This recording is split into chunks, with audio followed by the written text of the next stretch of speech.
Our apologies really for that break in transmission or broadcast. There, we'll go back to our story earlier on. The UDP has blamed the Barrow government over the draft constitution's failure at the National Assembly. At a press conference held at Pipeline, that is the office of the party leader, Ousainou Darboe. Really, Mr. Darboe did not mince his words in apportioning all the blame on the Barrow administration. Let's take a listen to what Darboe said. Interesting. The Barrow administration, upon assumption of office in 2017, commenced the nation's transitional justice process and established key reform commissions, one of which was the CRC. The CRC has since put in relentless efforts to adopt a constitution which is reflective of modern democratic constitutional standards and which additionally adapted comparative standards to the Gambian socio-political, legal, and religious context. The final draft of the Constitution sought to address gaps and challenges that have immensely affected progress of the Gambia's governance system for more than 2 decades. It is quite disheartening that the tireless efforts of the Commission and its members for the past 3 years has been made futile due to the indifference of the current administration. It is even more disturbing that the government spent $160 million to fund a reform process they unjustifiably brought to an ill-fated end. The Commission worked extensively at every stage of the drafting process, seeking out the opinions of Gambians across the entire spectrum in and out of the country, studying best practices in other established democracies, and exerting great effort to come up with a document that broadly reflected the considered views of the Gambian people. The Commission did its job within the prescribed time and submitted to the President as directed by the CRC Act. Not once after receiving the draft had the President taken a moment to address the Gambian people about the significance of this national priority. The Barrow administration, upon assumption of office in 2017, commenced the nation's transitional justice process and established key reform commissions, one of which was the CRC. The CRC has since put in relentless efforts to adopt a constitution which is reflective of modern democratic constitutional standards and which additionally adapted comparative standards to the Gambian socio-political, legal, and religious context. The final draft of the Constitution sought to address gaps and challenges that have immensely affected progress of the Gambia's governance system for more than 2 decades. It is quite disheartening that the tireless efforts of the Commission and its members for the past 3 years has been made futile due to the indifference of the current administration.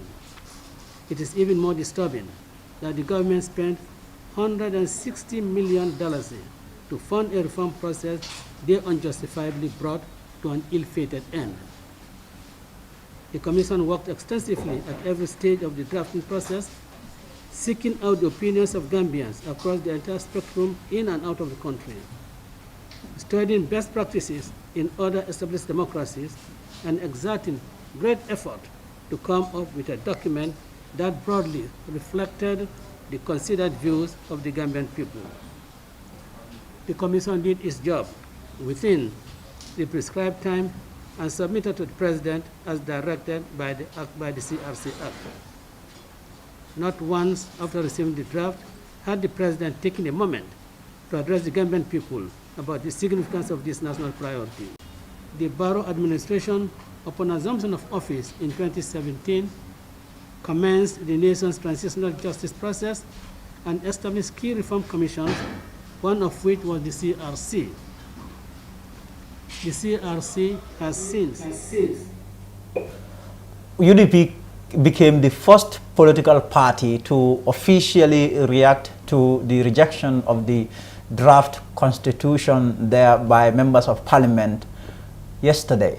We will continue digress more on this development there. The massive move by the MPs. I am joined by Shirifo Sonko, who is an avid defender or supporter of the draft constitution. I have Mustafa Dabo. I'll also be joined by Salih Tal, president of the Gambia Bar Association, who is also a lawyer, to put things really into context for us there from a legal point of view. Maybe I should start with, if Sal can, if there should be an auto-rotate option on your iPad on top. If you navigate your options on top, auto-rotate. If you do that, you should be able to join us perfectly fine. I think we still have that problem, Mr. Tal. But then let's start with Shirifo. Shirifo, first of all, you supported this draft constitution. It didn't pass. What do you have to say about that? Anyway, thank you very much, Lamin, for inviting me here. Anyway, I am just sad because this was the will of the Gambian people. Because if you see 2016, we all come together as one family to vote against Yahya Jammeh. And it was not to vote only just Yahya Jammeh for him to go, go. But it was a system we vote against for. Because when Yahya Jammeh was here at the time, there are a lot of draconian laws he was using to punish people. So Gambians come as one family to vote against him. So when Yahya Jammeh went out, he's now in Equatorial Guinea. Now Gambians said, okay, we have to form new commissions. So that was, the first commission set up by this government was the Jammeh Commission. And we all see what was the final results of Jammeh Commission. It was mainly built for the president to have an administrative support. It was because of he needs people to support him in his government. Because of that interest, Jammeh Commission doesn't benefit Gambian people according to the way they want it. Likewise, we have the CRC and the TRRC also is going on. So the first time when the president went to the UN, he was celebrating this, that we have a new, we have a new government in the Gambia, and we are going to set many things which is going to be reforms. And the international community joined him, Gambian people joined him to make sure that all those reforms will be possible. But I mean, if you look at it, the Jammeh Commission was rubbish. The security reform also is not going according to the expectation of the Gambians. So we were expecting at least CRC will go in a positive way. So every Gambian was expecting at least, the president will allow this to go. I mean, imagine Sadara Kairaba, when he was here, at least he have a republic. That was the 1970 constitution, right? Yahya Jammeh also have a republic, and that was 1997 constitution. So President Barrow, just 5 years, Allah subhanahu wa ta'ala was trying to create him to also have a republic. Because, he have the will to contest an election, inshallah, come 2021, but nobody knows what's going to happen. So as far as now he's the president, so if Allah subhanahu wa ta'ala create this chance for him to also have a republic, I mean, why he and his cabinet members doesn't put their hands together and support this, great achievement which every Gambian was, yearning for. So it is a great loss. I'll bring in Mr. Salih Tal there, a lawyer, to really speak to us and tell us what this means for the country from a legal perspective, a legal point of view. Mr. Are you there? Yeah, I just got the last part. Can you start again? Yeah, I'm here. I can hear you now. Okay. What I was saying, yesterday you have seen what has happened. The draft constitution was voted down. What a lot of people would say effectively marked the end of the journey of this very vital document. You are a lawyer. Tell us, what does this mean from a legal point of view for the country? Thank you very much. Well, what this means effectively is the end of the road as far as the CRC process is concerned. I mean, the CRC has done their job after consulting the opposition, and it was presented by the AG to the Parliament, and Parliament, well, some members of Parliament rejected it. So it means that it cannot pass to the next stage. So basically, the constitutional building process is over for now.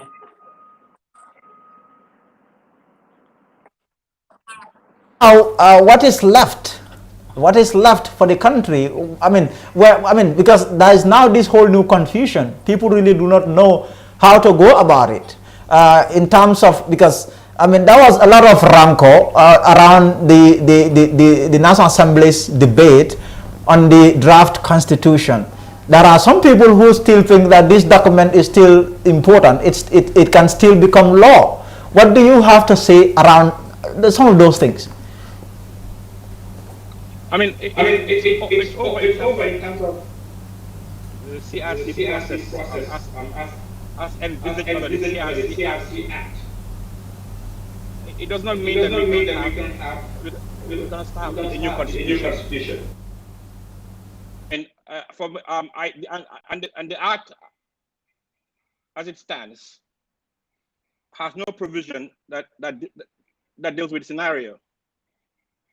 So I guess now it's to the government, I guess through the Attorney General's chamber, to find ways and means of if we have the right, if we build consensus, for example, if we were to agree on a document, or let's say agree on what to accept or not to accept, hypothetically.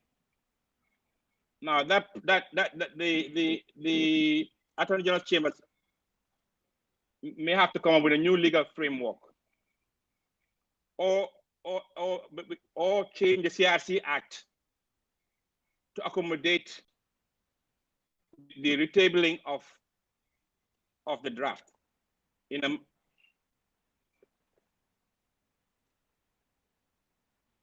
alternatively, there could be. But also, I want to ask you this question. Really, that as a lawyer, there are these claims that it was a bad document. After going through it, what did you see in terms of this document? Because those that voted against this document, the MPs, the claim is that it is a bad document. Is it really a bad document to the extent it got thrown out? Absolutely not. Absolutely. It is not a perfect document, but in my opinion, it's a very progressive document, and it really addresses some of the fundamental issues and defects of the 1997 Constitution. Primarily, the issue of self-perpetuating rule. So it had a provision for two-term presidency. In terms of excessive power, executive power, it had provisions that empowered the National Assembly to properly scrutinize the executive. In terms of judicial independence, it had provision that enhanced the independence of the judiciary. And also it expanded our fundamental rights in terms of socio-economic rights, and has a lot of new provisions that empower the youth, the women, amongst other groups.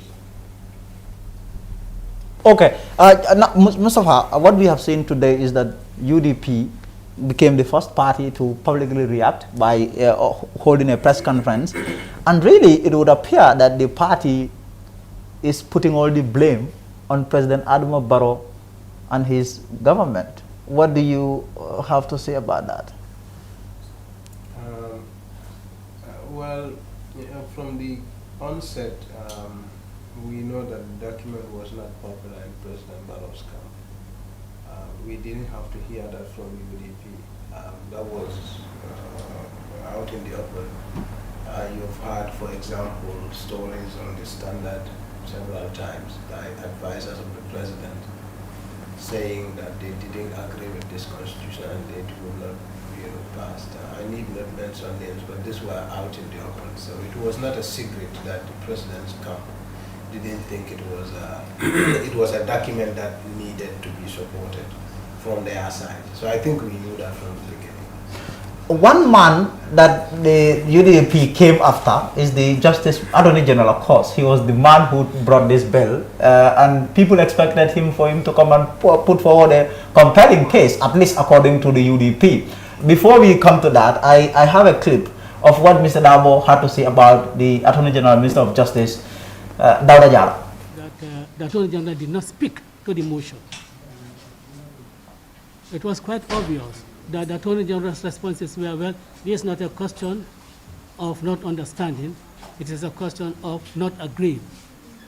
And you bring a proposal to the National Assembly, and you want that to be adopted, you should have the duty to speak to it, advocate for it, convince the people that this is the right thing, this is the right thing for the country. You just don't come and abandon it and leave it at them. I mean, he's a lawyer. When he goes to court and presents a motion, he speaks to the motion to convince the judge that, look, what I want, what my motion contains, I want you to grant me that. So when he went to the National Assembly, that is what he should do. All the clauses that we are taking, he should really deal with them individually and tell them, this is nothing new. This is what we have in constitutions throughout the Commonwealth. And the only one that said that he tried to do something about was about the retirement of judges. But other than that, you understand it, maybe you don't agree with it, so vote the way you want to vote. That is not really, I mean, he had abdicated his responsibility, in fact, with the executive. Together, I think this matter that was discussed at the level of the cabinet. You will recall, there are occasions, Standard was publishing extracts from cabinet deliberations, the position of the government on issues, disagreeing. So these are the issues that, in fact, some of these NAMs took up, like the power of the president to appoint National Assembly scrutiny.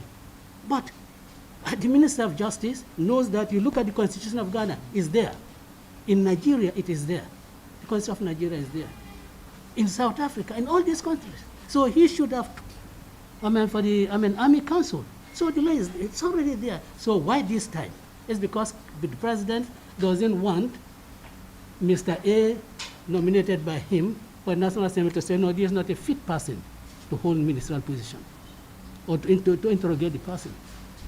So these are things that one general really, and I think he went there to really do exactly what the president and his cabinet told him to do. That is to say, don't leave it to them. Don't do anything. Don't explain anything to them. Don't try to convince anybody. I wish Batambedu was here. He had passion for this constitution. He wanted to see this constitution through. If he was there, he would have defended it. He would definitely have defended it. Yeah. That the Attorney General did not speak. So, Mustafa, you've heard what Mr. Dabo said there, that the Attorney General didn't put forward like a reason, a compelling reason why all MPs should rally around this bill. Well, I said that on my Facebook even before, Attorney General leaves the National Assembly. So it was my position too. Before. So you also think that he did a pretty bad job? A situation where I have to agree with something because it's a position I've held before Dabo said it. This is common sense. Attorney General, the bill, this was a bill he took to the National Assembly and he wanted it to pass. It's a constitutional bill, for Christ's sake. It was us who funded the process, and it is his ministry and the cabinet that took it to the National Assembly untouched, meaning they believed in the content, or at least they are supposed to believe in the content. You can't go there and say, I'm just here to explain, clarify, I'm neutral person. Tell us that this is a good document and we need it passed. That's what he needs to tell us. But do you think there was enough hunger in him to really... That was his job. He was merely telling them, I am here to clarify. I respect both sides of the house. What does that even mean?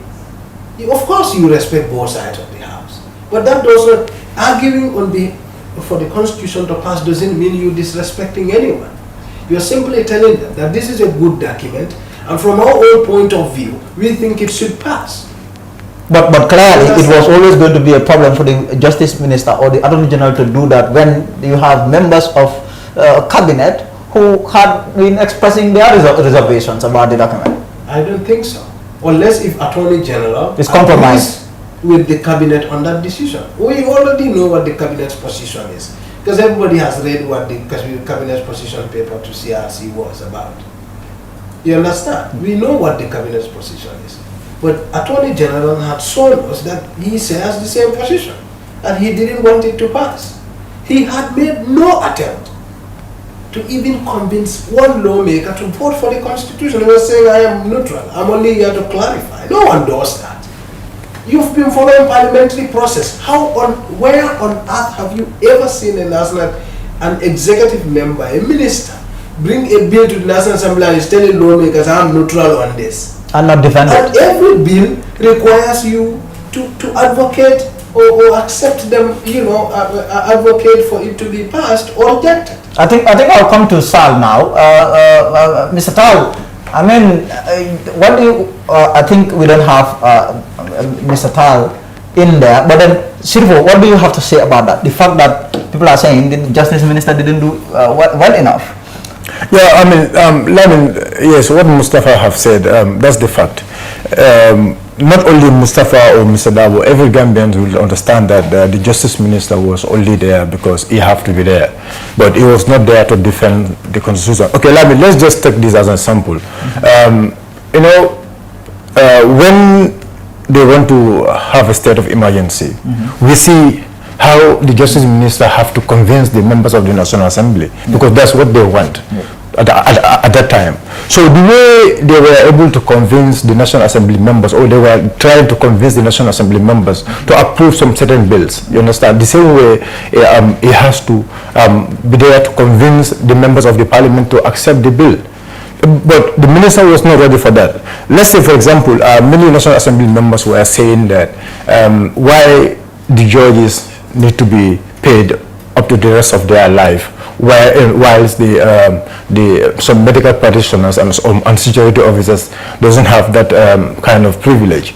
The minister knows it very well why the law set is like that. It's just because, for example, there is nobody or there is no entity which will make judgment among citizens. So the only place where judgments do happen is in the is in the judiciary. So this is why they crafted it in that way, that so that the judges might not be corrupted, the judges might not be bribed by the citizenry.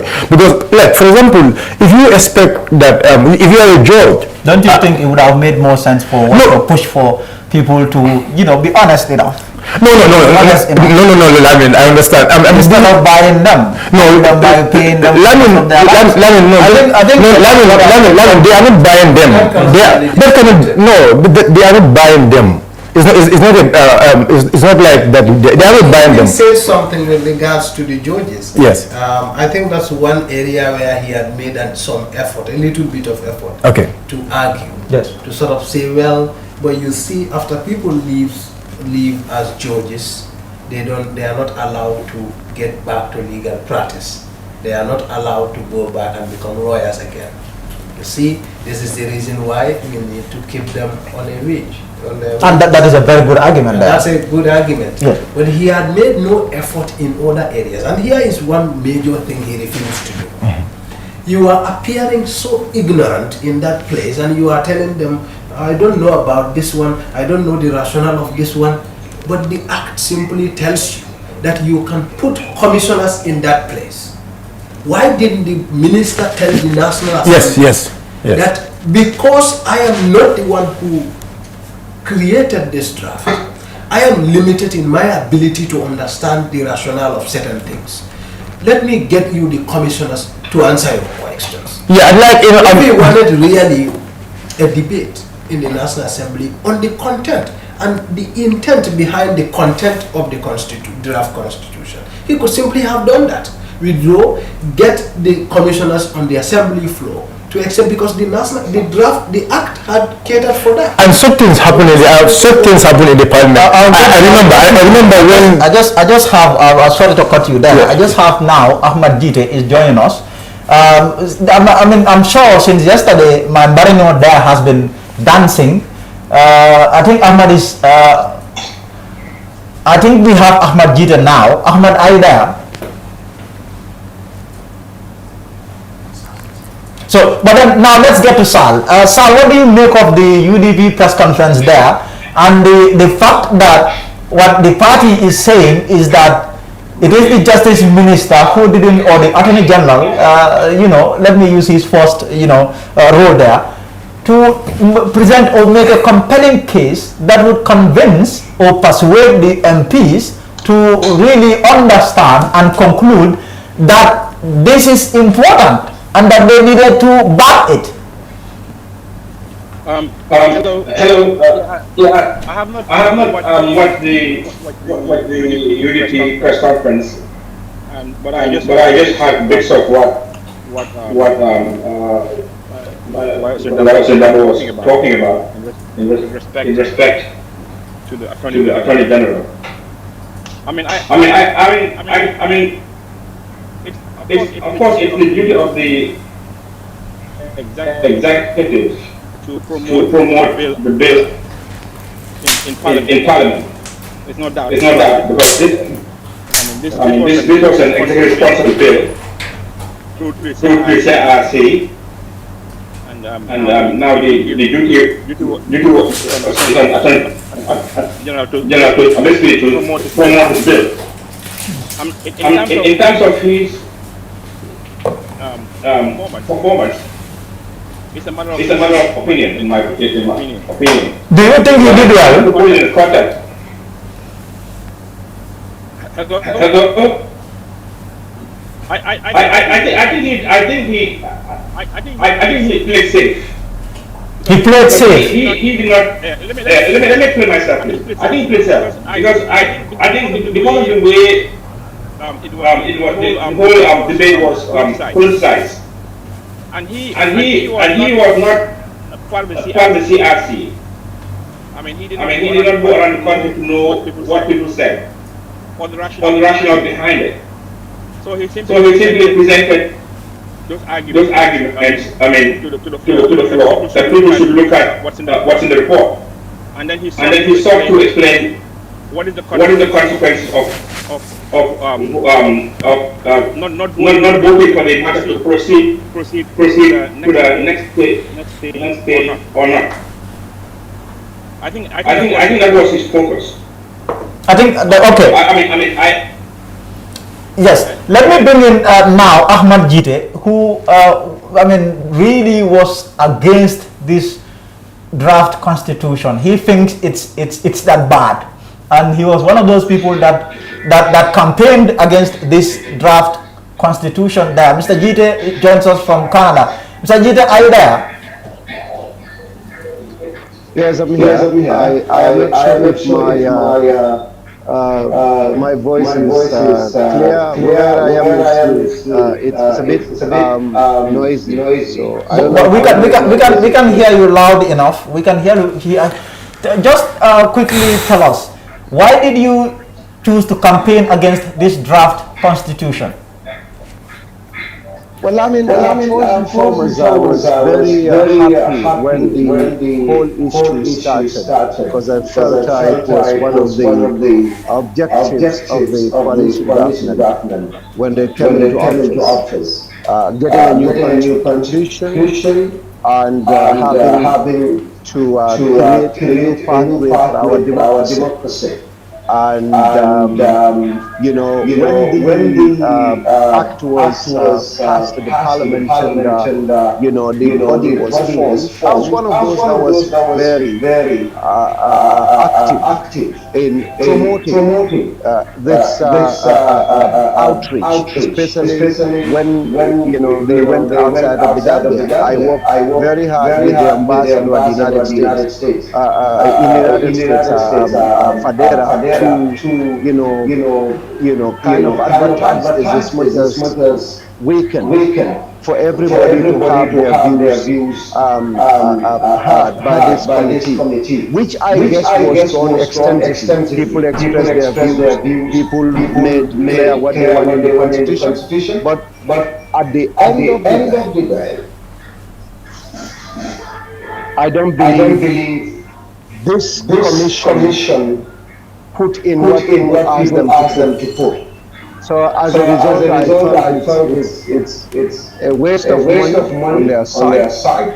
They were insensitive to the views of a lot of Gambians. They were also very emotional. They made a constitution, a football match between Adama Barrow and Lawyer Hussein Dabo. And you could see, you know, the emotion very clearly in a lot of those things. And because these are legally minded people, they were so biased when it comes to how much, you know, the country can offer the judiciary.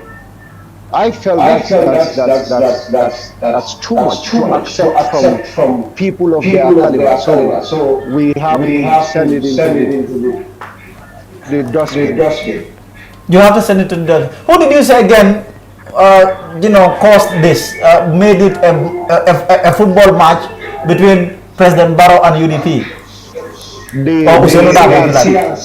So you are saying that it's the CRC that is at fault here? Yeah, it is the CRC.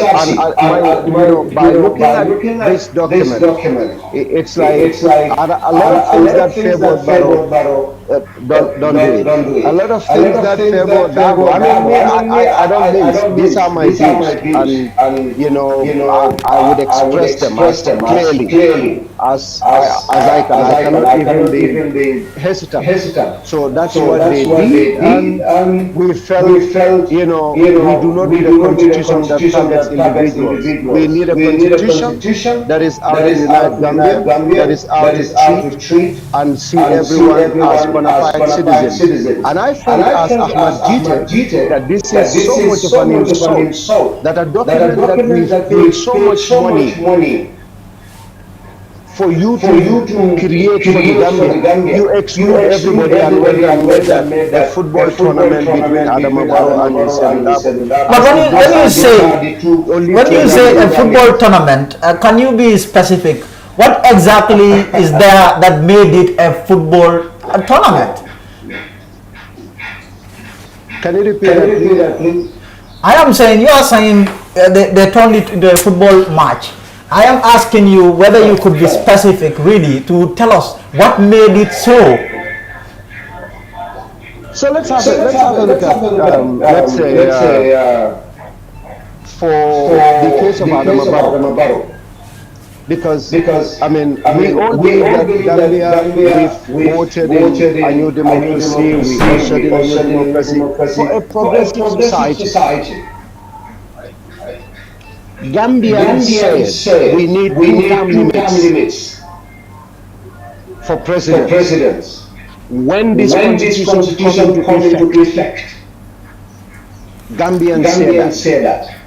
But Gambians did not say that this constitution has to start being effective even when before it was born. Especially when it has to do with something that is not criminal. Yes, for criminal acts, when you are convicted for murder in 2010, and this new constitution comes into effect, your crimes are not erased. We can be retrospective in those instances. But a president's term in office cannot be. Generally, you cannot do that. So that was a deliberate target against the person of Adama Barrow. But why is this so big a deal? No, let me you said tournament, and I'm giving an example for Dabo. Gambians told these people that we need an upper age limit in the constitution, both lower age and upper age. And there are some that say 65, 70, and perhaps because Dabo is above 70 and above 65, they deliberately refused to put an upper age limit in the constitution. Why did they do that? They put a lower age limit, a lower age limit for 35. Why didn't they put upper age limit? Gambians told them that. They went down to seek the opinions of Gambians. And Gambians told them we need an upper age limit. Why did they remove it from there? Why did they put it there? Why did they not put an upper age limit in the constitution?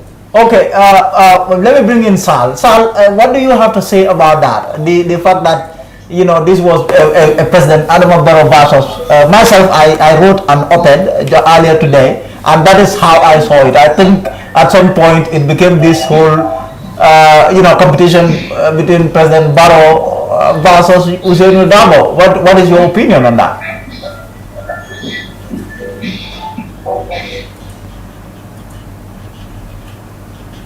Zatal, can you hear me?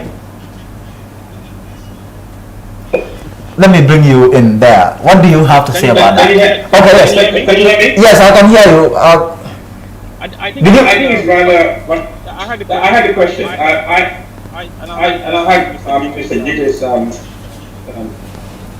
statement. I think it's rather unfortunate that, given where we came from, and all we went through, and self-commitment was one of the stood out in the past regime.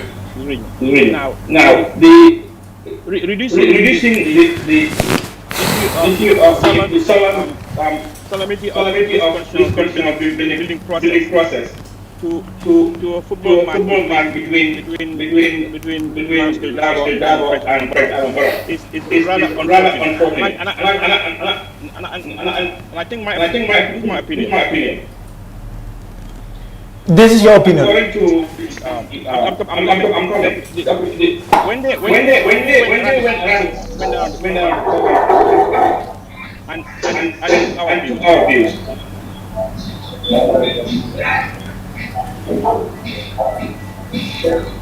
I think we lost Mr. Tal, but yes, Shirifo, what do you have to say about that? I know you are, I mean, UDP.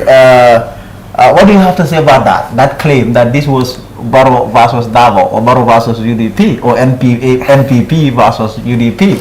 I mean, nobody can call this Barrow versus UDP. Everybody have to understand this. This age limit which they are talking of. I think age limit, that clause was amended by this government, that they don't want age limit in our constitution, right? So if this parliament, the same parliamentarians were the one who amended that law to say that there is no age limit, I mean, in our constitution, I think that talk should not, that thing shouldn't stop them not to allow it to go, because they were the very one who voted for it. And that was the reason why Ahmad was saying it was like it is a football game between Barrow and Dabo. Many of the NPP of making it retroactive, targeting Barrow, you know, disqualifying Barrow from seeking office for 2 terms under the new constitution. Looks like that is, in fact, that is the main bone of contention. That is the one thing that matters most to those MPs that are Barrow, pro-Barrow. Can I comment? Yes. No, that's not the bone of contention. What is the main bone of contention? No. So here's the thing. For me, Ahmad Gita, I wouldn't allow a constitution that represents the entire Gambia to reduce the office of the president to the level of a cleaner. No disrespect to a cleaner. A judge is appointed by a president, but a judge can only be removed from his conduct for whatever reason by two-thirds of the National Assembly. A judge that is appointed by president. But that same president that appointed the judge, you only need 50% of the parliament to impeach that president.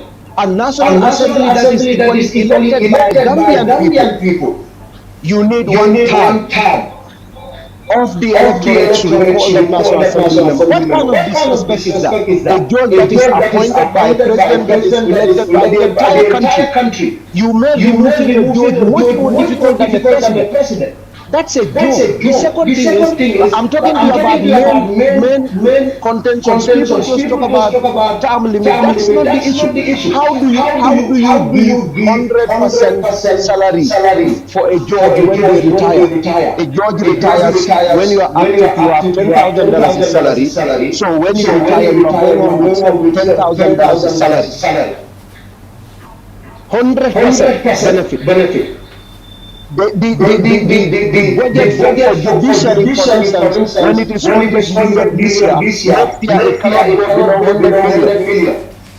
What if you build houses, offices, and you bought cars, and you bought computers this year out of that budget of 100 million? Next year you do not need a house, you do not need computers, you do not need cars. Why would we even give you 100 million? What kind of laws are there that when they were writing, where were the sense of reasoning?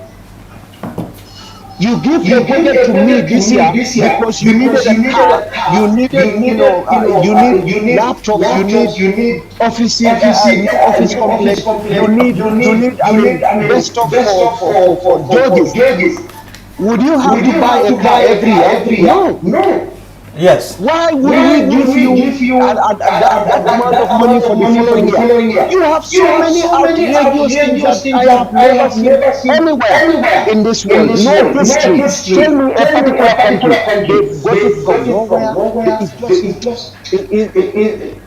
It's better we throw this out. We are not joking. This is not about a joke. This is a country. So that's it. This is a country. Okay, thank you for joining us. Thank you for joining us. Appreciated, Mr. Jite, your time there. Thank you. So, Mustafa, Muhammad said some really interesting things, really, that led to the failure of this. What were some of the things that you picked from what he was saying? Well, Baba, the reality is that what Ahmad is talking about is politics. What you and I deal with are facts. If the other section of the National Assembly was interested in consensus, which is the bedrock of any form of parliamentary activity, we try, we agree. If we don't agree, we meet in the middle. If that's what Parliament wants, you know what they would have done? They would have allowed the Constitution to progress to third reading. Because the Justice Minister had made it categorically clear that they could edit the Constitution. They would have allowed that progression and edit what they wanted to change in that Constitution. What we saw was a political setup that came prepared to throw away the Constitution. From the beginning, even before they came to the National Assembly. I told you about the politics, and I will come into the specifics. I told you about the members of the President Barrow's executive, not the executive, his own advisors, who made openly clear statements about this draft, and their main preoccupation had been the retroactive clause. Ahmad is clearly dismissing relating to the term limit of the presidency. But here is the thing. We are talking excuses by hanging onto some little flaws in the draft. GPU at the Gambia Press Union, we sent our own position paper to the CRC. We didn't get everything, but what we get is the best of what we could have. And we have agreed with that. And we know that there are incredible number of things, progressive things relating to press freedom and freedom of the media in that Constitution, including protection of whistleblowers. But more importantly, what they are doing is that they were hanging onto little flaws in the draft to justify killing it. If they had wanted to reach a consensus, they would have progressed to third reading and begin to amend it and seek consensus on X, Y, and Z, because that was possible. The environment was there.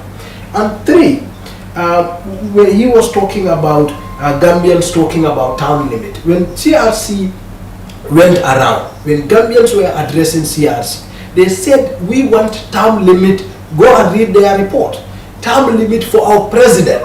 They are talking in the present term.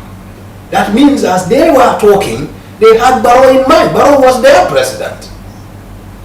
And they wanted 2-term limit for their president. Does that exclude Barrow? That does not exclude Barrow. And even for Barrow himself, who had come on a ticket of a transition, on the campaign that he is come to eradicate self-perpetuation rule, it's immoral for him to set 2-term standards for any future president of this country, but stand and say, oh, but I'm exempted. Who does that? Don't make any sense. You don't set standards for others and then say that standards don't apply to me.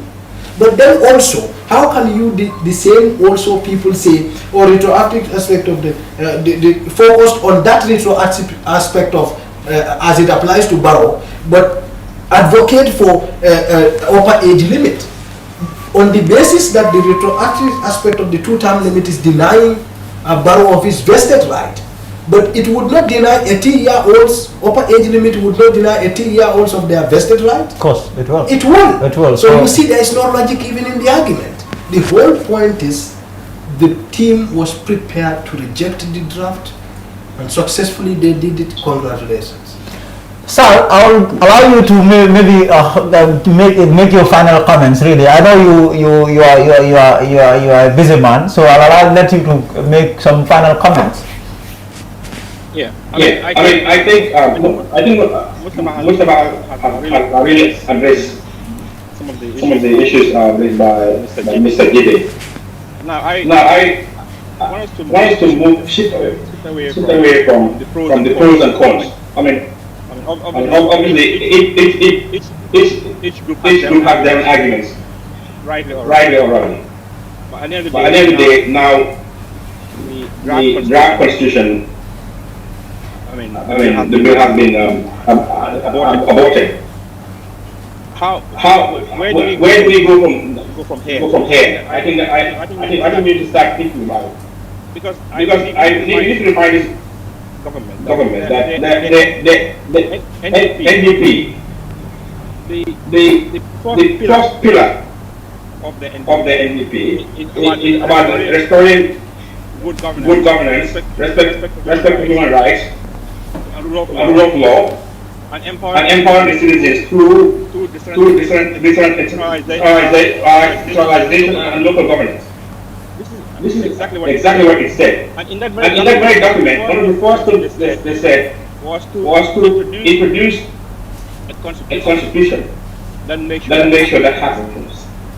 So it behoves the government to champion and ensure that as Gambians we have a new constitution.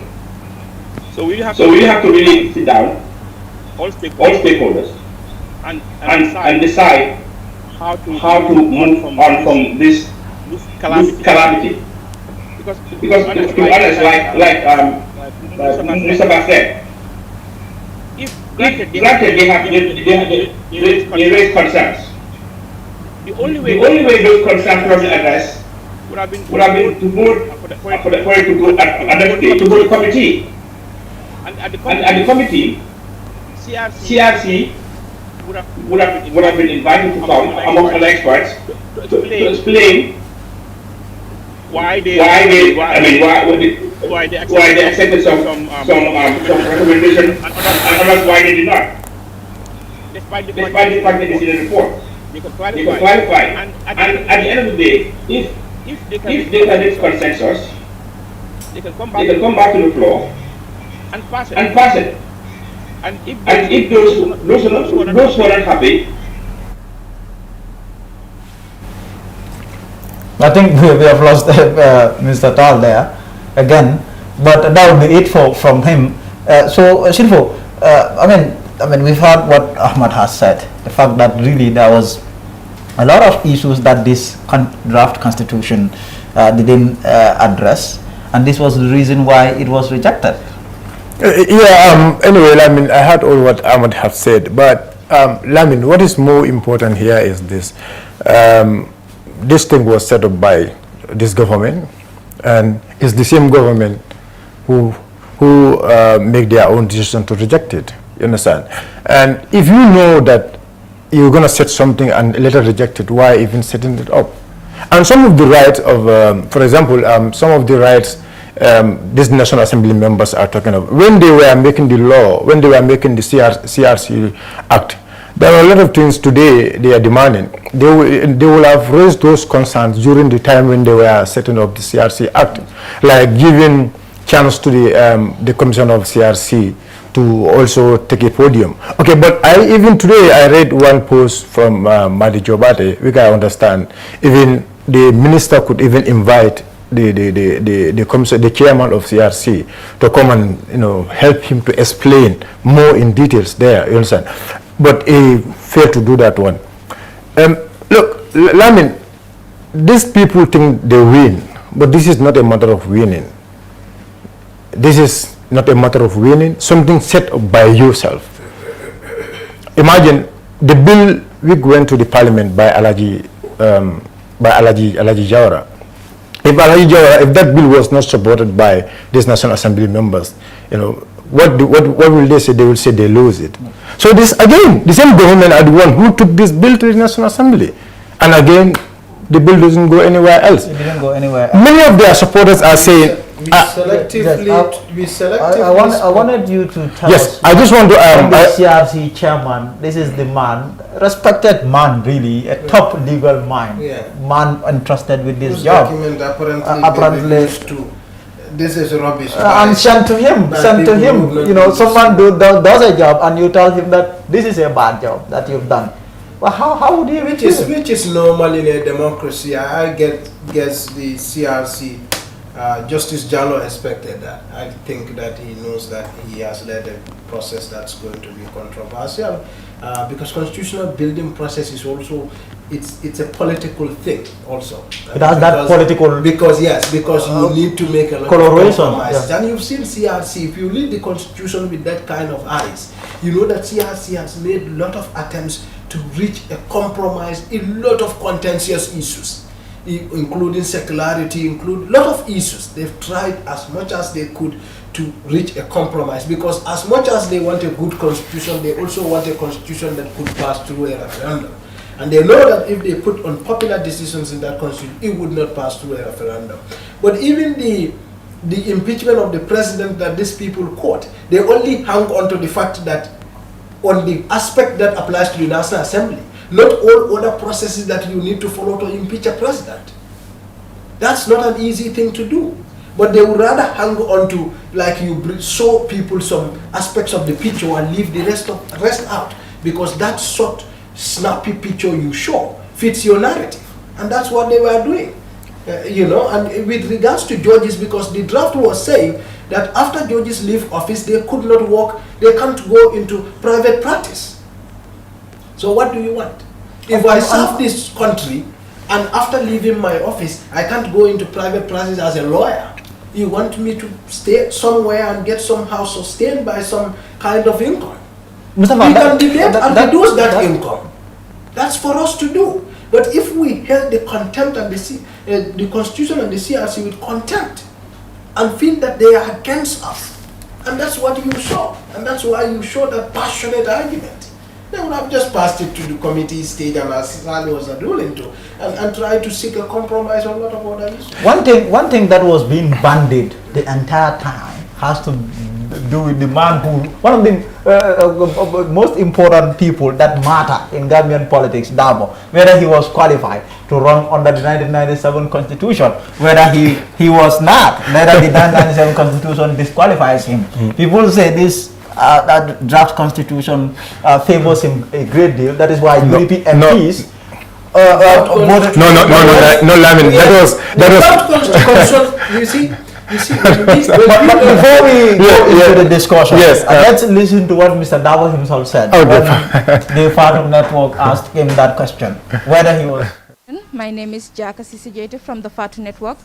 Honorable, what do you have to say to claims that the 1997 Constitution would disallow you from contesting in the 2021 elections? Although the simple majority arrangement favors UDP, but the UDP adherents really want you to be their candidate. Madam, let me tell you one thing. 3 things will prevent me from contesting the 2021 elections under any constitution, whether 2021 or even if this draft had gone. Only 3 things will prevent me. 1, I am ill, in fact, I'm mentally incapacitated, physically incapacitated, I'm dead, or the UDP does not select me as their candidate. These are the things that will prevent me. Other than that, nothing stops me. Sirifo, interesting comment there. He Yes. said those are the only 3 things that could bar him from contesting under whatever constitution, be it the draft constitution or the 1997. I mean, Lamin, it's very good that this question was raised at the press conference because this is one of the big tools these guys are using to campaign to people, because this is the interest of UDP in this new draft constitution. Lamin, one thing would open the whole entire ring or gate for him to be able for him to, and we don't understand, because many people are saying because he was taken to prison, he cannot contest. Some people are saying he's been sacked from his office. But what people don't understand, there is a clause which says that if someone is been compulsory retired or been terminated from his from any public office, the person is not qualified to contest for an election. But again, the same constitution says at another section that office of the vice president, the office of the president, office of the vice president, the cabinet, and members of the National Assembly are not part of the public office according to the constitution. So you can see, for example, if that clause doesn't allow Mr. Dabo to contest for an election, Mama Kande will have not contested during 2016 because Mama Kande was a member of parliament and he was dismissed by Yaya Jembe. So obviously, many people saying that they didn't understand what actually is going on. Nothing can stop Mr. Dabo not to contest this election 2020, inshallah. UDP, and he even jokingly said that the 1997 constitution now has handed the elections on a silver platter to UDP. Yes, that's what he said. Because I think you want to go comment there. Yeah, because you see, when we bring Dabo factor into this, we may try to sort of really via killing the draft. Yes. Because you see what the draft was trying to do, the draft in itself is pro-peace. What draft seeks to do, it's more than Dabo, UDP, or any other individual. This is about the Gambia, 2 million people.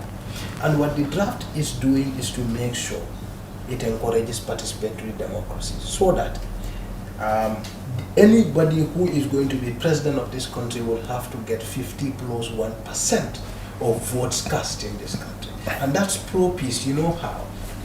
Because political parties, the nature of how they are established in this country, are established either by ethnic associations, sometimes social associations, interest groups and things like that. And mind you, this is how politics fares every other country.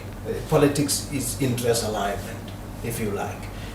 But what this does is that a lot of political parties would come together, probably form an alliance, as you see in a lot of countries, to get that 50 plus 1, and it fosters social cohesion. And that's one important thing. And it makes sure also anybody who is in State House gets the mandate of over half of the voting population. That's very significant in participatory democracy. You understand? Because it reduces apathy. It reduces people saying, I'm not part of this. You see. And the second most important thing is that we are going to get a president who knows he is going to live, no matter how good he is, in 10 years. And that reduces the chance of abuse of power. This is very significant. These two things are very important. And more importantly, the journalists are more free under these circumstances. You understand? Of course, certainly, the journalists are freer under the draft. Exactly. Journalists are freer under this draft. And we even have more accountable cabinet under this draft, both to us as journalists, but also to National Assembly, but also even to the judiciary under this draft than under any other law we ever have in this country. Imagine every other good appointment the president is going to make under this draft will have to pass through the National Assembly. Imagine the scrutiny.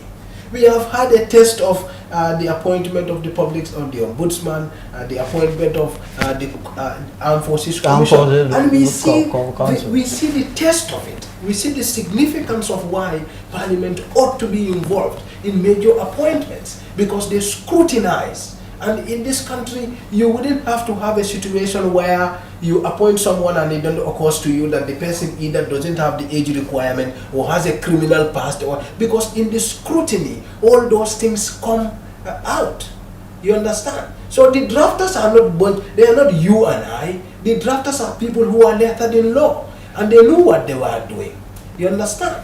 And if the National Assembly had any intent, they are lawmakers, true. But if they had any intent to scrutinize the draft, the logical thing to do was to invite the drafters to have a dialogue with them and then continue amongst themselves. If they need to reach any consensus on anything or need to edit anything, they can reach consensus on it.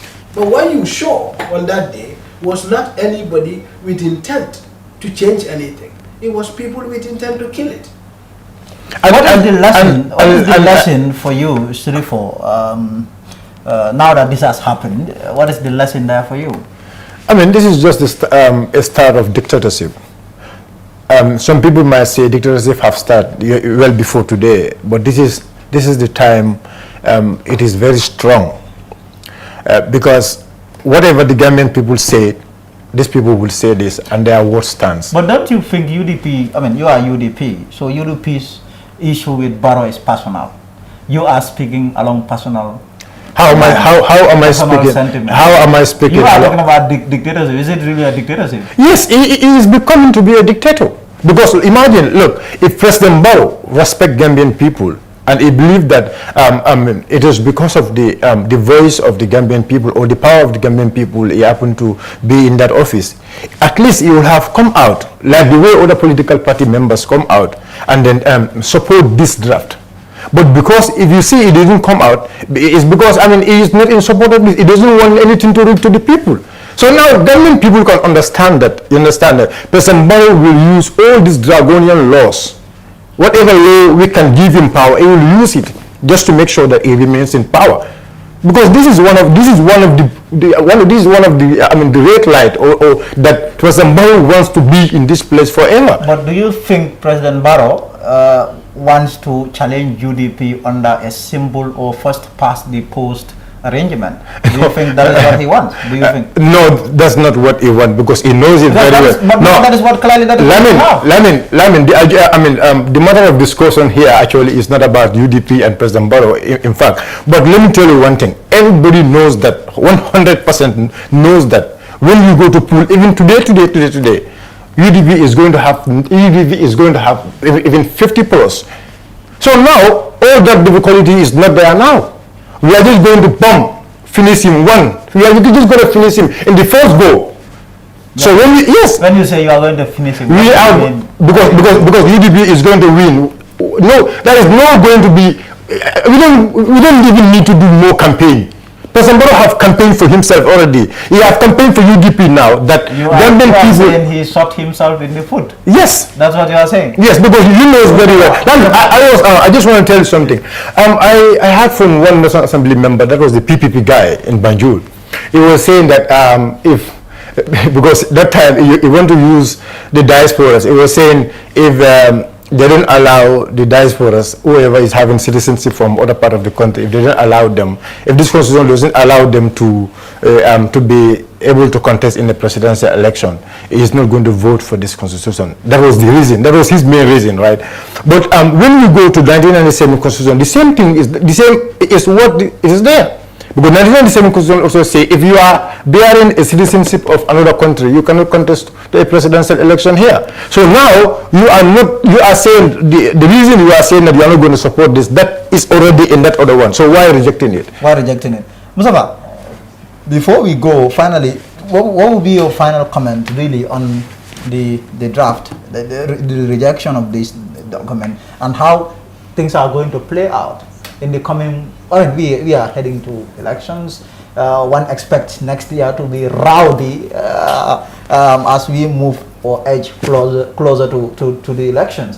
What would it involve? What do you see happening? You know, I think it would be best explained by Bob Marley. He once in his song that this could be the first trumpet, but it might as well be the last. You see, what we have seen was a trajectory. Let's devoid it from the politics of it. But really, things are descending, things are deteriorating. It's not us, and you only need to see it. Currently we have a constitution that is telling us that we, the sovereign Gambians, have endorsed a coup. The 1997 constitution is. Yes. And not just that, a constitution that indemnifies certain group of people within certain time, from 1994 to 1997. Yes. And we have a commission that, among other things, is probing that. So we are going into a very charged political environment next year. And we are at the same time expecting the Jana Commission, the TRRC, the Truth Commission, to finalize its report. And at which time it will release it and potentially indict some people. And there couldn't have been a time you need a more strong political commitment to the 2016 agenda than that time. And it appears right now that it's been abandoned. So that's, for me, the biggest threat is that our transition has crashed. And that means that our TRRC right now may be staring right futility. We may be staring the TRRC into a very deadly political storm, which will make it end up like the truth commissions in other countries. And that would be really unfortunate, because I happen to write for a pro-human rights organization, Justice Info, that focuses on truth commissions. And when my editor came here the other time, what he was talking to me about TRRC was quite impressive, what it was able to achieve, because they've covered truth commissions all over the country. What TRRC was able to do within a very short period of time was an amazing work. It was remarkable. The volume of work they've done, the energy they put into it, the details of the things they've unraveled was amazing. And only for it to just go down the drain like the Jana Commission and the commissions before it, it's going to be a tragedy. And I think that we may have to start our 2016. We may have to start our 2016. Guys, but before we go, we have another story as people of African descent that moved to the country from the UK, the United States and elsewhere to reside in the Gambia have raised concern over difficulty they are encountering in becoming Gambians. They want to become Gambian citizens. They held a press conference on Tuesday, which Jaka Sise Jade attended, and she came through with this report.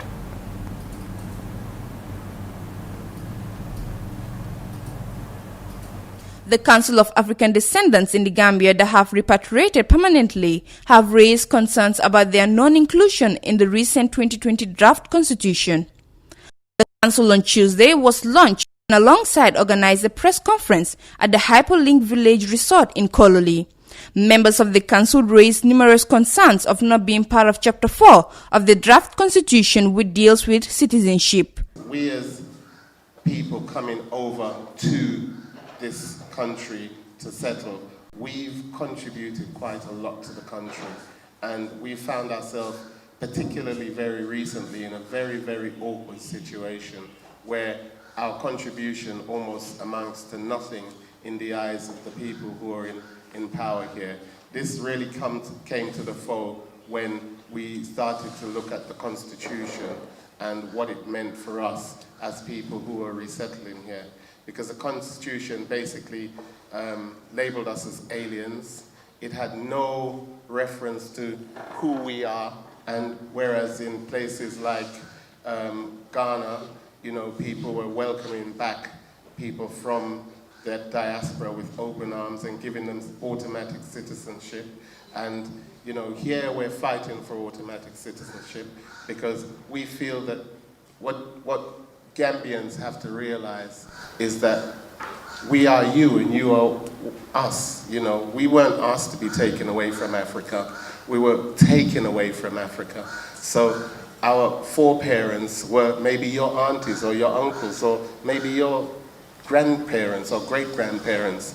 They knew my great-grandparents, and you know, we were taken from here. So to come back here after all the struggles of slavery and all the other things that we've been through, to come back here and then be called aliens and have to jump through hoops in the same way as we have been doing in Europe or in America or in any of these places, it's a little bit disheartening. So although the CRC listened to our submissions, we made 72 of them, it seems as though they only went so far as the report is concerned. Now that's a grave concern to us because the Constitution that is now being debated on, now being discussed and read, has impact on us for many, many years moving forward. So the aspect of citizenship for us has had no material change. 15 years. We have to wait 15 long years through the process of naturalization to get citizenship here. Although other international rules and laws indicate 5 years is sufficient in other places. But in Gambia, it's 15 long years. Juliet Ryan, co-founder of Blackie's YouTube channel and secretary for CORD, moved to the Gambia with her family from the UK after discovering that her ancestors were enslaved from the Gambia. As a result of an interview which I did with him then, which went viral, he encouraged me to start a channel showing the best of the best of the best of the Gambia, which I was only too pleased to do because of the fact that I've been coming here with my family since 2011. And I fell in love with Gambia, let's just say from the first step. When we arrived at the airport, we were told, welcome back to your ancestral home. No one in the world, I've been to 28 countries, and no one in the world has ever welcomed me back to my ancestral home. And that has touched me throughout my whole life. In fact, it touched me so deeply that we sold our house, we sold everything, my cars, everything, to come back here to live where we live permanently now. Luke Mackenzie, chair of the council, stated that there are a lot more people in the diaspora that are planning to relocate to the Gambia with huge investment plans. We want to feel at home, but we don't want to keep repeating and asking. You know, we are no threat to anybody. We want to open hospitals, high-end hospitals. We want to open new schools. We want to open new factories and new industries. Right at this very moment, there is companies waiting to invest in the Gambia. The last company that I was dealing with wanted to invest £4 million into the Gambia through the diasporans. And one of our diasporans was trying to speak to one of the ministers and could not get an appointment. The other investments that we have is people are building housing estates. You know, the other one that they're waiting to invest in is another one where they want to clean up all the waste of the Gambia and turn that waste into energy. You know, so all your waste become energy. and they're not asking you for any money. They, however, added that they will not give up on trying to have a citizenship. With or without a citizenship, they will still contribute to the growth of the Gambia because they have its best interests at heart. Reporting for the Part2 Network News Review, Jaka CCJT. Very well, that might have just brought us to the end of today's show. Thank you for being there. We will be back tomorrow. Join us if you can. That's it from me.